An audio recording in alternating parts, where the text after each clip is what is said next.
Welcome back to my Grammatics YouTube channel. আজকে সুন্দর topic নিয়ে এসেছি যেগুলো বিভিন্ন পরীক্ষায় চাকরির পরীক্ষায় আসতে পারে, যেমন made of, made from, made with, out of কোনটা কোন সময় ব্যবহার হয় উদাহরণের মাধ্যমে দেখে নিই। The table is made of from would. Table তৈরি হয়েছে কি থেকে? কাঠ থেকে। আমরা অফ বসাবো না ফ্রম বসাবো? অবশ্যই এখানে অফ হবে। কেন? একটা টেবিলকে যদি তুমি ভেঙে ফেলো তাহলে কি পাওয়া যাবে? কাঠ ম্যাটেরিয়ালটাই পাওয়া যাবে। সেই কারণে ফ্রম না হয়ে কিন্তু অফ হলো, ম্যাটেরিয়াল কিন্তু চেঞ্জ হলো না। যদি চেঞ্জ না হয় তাহলে কি হবে? অফ হবে। দ্বিতীয় উদাহরণটা দেখি। কার্ড ইজ মেড অফ বা ফ্রম মিল্ক। মিল্ক থেকে কি তৈরি হয়েছে? দই তৈরি হয়েছে। কেমিক্যাল চেঞ্জ হয়েছে, আচ্ছা ম্যাটেরিয়ালটা চেঞ্জ হয়েছে। এবার যদি আমি দই থেকে আবার যদি মনে করি যে আমি মিল্ক পাবো, সেটা কিন্তু সম্ভব নয়। তাহলে কেমিক্যাল বা ম্যাটেরিয়ালের একটু চেঞ্জ হয়ে যাচ্ছে, সেই ক্ষেত্রে অফ হবে না, এখানে কি হয়ে যাবে? ফ্রমটা সঠিক হবে। তৃতীয় উদাহরণটা দেখি। Cake is made dash floor and eggs. আচ্ছা কেকটা তৈরি হয়েছে ফ্লোর অ্যান্ড এগ দিয়ে। এই ক্ষেত্রে আমরা কি বসাবো? অফ বসাবো না ফ্রম বসাবো? না, অফ ফ্রম কোনোটাই হবে না। কেননা কেকটা তৈরি হয়েছে কি দিয়ে?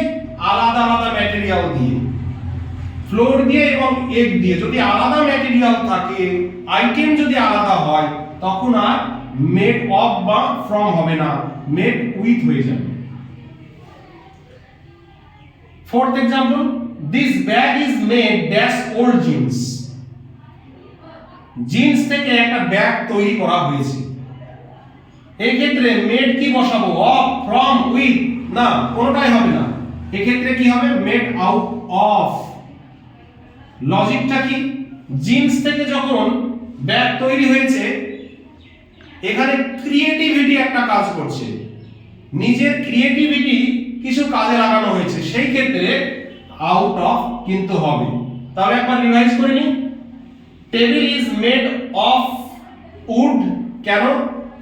আইটেম বা ম্যাটেরিয়াল ডাজন্ট চেঞ্জ। টেবিলকে ভেঙে ফেললে টেবিল কাঠই পাবো, সেই কারণে অফ হলো। আর curd is made from milk. Milk থেকে দই তৈরি হয়েছে, কিন্তু দই থেকে আবার মিল্কে ফিরে যাওয়া যাবে না, সেই ক্ষেত্রে ফ্রম হলো। আবার cake is made with floor and eggs. কেননা আলাদা আইটেম ম্যাটেরিয়ালস যদি বোঝায় তাহলে কিন্তু উইথ ব্যবহার হয়। আর 4 নম্বর উদাহরণ হচ্ছে this bag is made out of old jeans. অর্থাৎ ক্রিয়েটিভিটি যদি থাকে তাহলে কিন্তু আউট অফ বসাতে হবে। তাহলে আশা করি বোঝা গিয়েছে এদের ডিফারেন্স গুলো। পারলে লিখে নিতে হবে, নাহলে স্ক্রিনশট করে দেখতে হবে বারবার।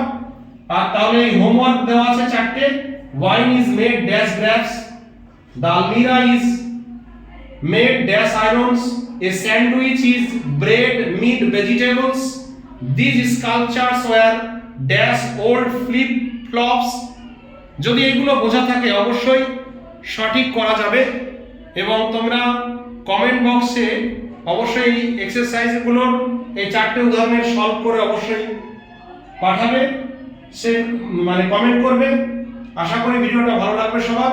ভালো লাগলো এবং যদি ভালো লাগে তাহলে কমেন্ট বক্সে জানাবে, শেয়ার এবং সাবস্ক্রাইব করবে। ধন্যবাদ সকলকে।